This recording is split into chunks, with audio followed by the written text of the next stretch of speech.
12 फरवरी 2018 मुंबई। भारत के सबसे बड़े सरकारी बैंकों में से एक पंजाब नेशनल बैंक की एक साधारण सुबह अचानक डर में बदल गई।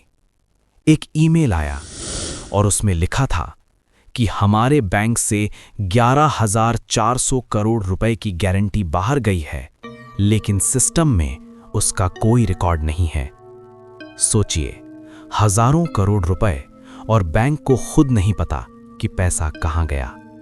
यहीं से शुरू होती है भारत के सबसे बड़े बैंक घोटाले की कहानी। इस कहानी के केंद्र में था एक चमकदार नाम, Nirav Modi. International jewellery brand, Hollywood सितारों के साथ तस्वीरें, विदेशों में शोरूम, सब कुछ परफेक्ट दिखता था। लेकिन पर्दे के पीछे क्या चल रहा था? पीएनबी की ब्रेडी हाउस शाखा से सालों तक लेटर ऑफ अंडरटेकिंग यानी LOU जारी किए गए।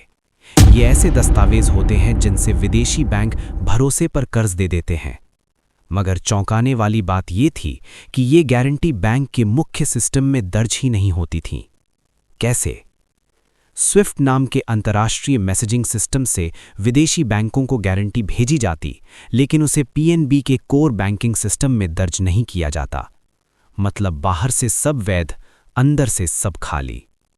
2011 से 2017 तक ये खेल चलता रहा। पुराने कर्ज चुकाने के लिए नए कर्ज लिए जाते रहे। एक तरह का रोल ओवर जो दिखता स्थिर था पर अंदर से खोखला।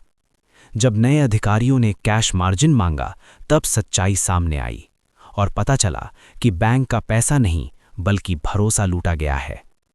मामला पहुंचा सेंट्रल ब्यूरो ऑफ इन्वेस्टिगेशन और एनफोर्समेंट डायरेक्टरेट तक, लेकिन तब तक देर हो चुकी थी। नीरव मोदी देश छोड़ चुके थे। बाद में लंदन में गिरफ्तार हुए। उनके रिश्तेदार मेहुल चौकसी ने एंटीगुआ की नागरिकता ले ली। इस घोटाले के बाद रिजर्व बैंक ने LOU सुविधा ही बंद कर दी। बैंकों के सिस्टम बदले गए, नियम सख्त हुए। लेकिन सवाल आज भी गूंजता है, क्या ये सिर्फ एक व्यक्ति की चालाकी थी या सिस्टम की कमजोरी?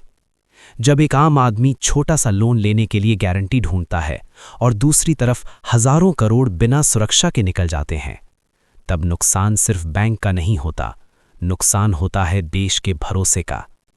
हीरों की चमक बहुत तेज थी, लेकिन सच्चाई उससे भी ज्यादा चुभने वाली। और यही है भारत के सबसे बड़े बैंक घोटाले की सच्ची कहानी।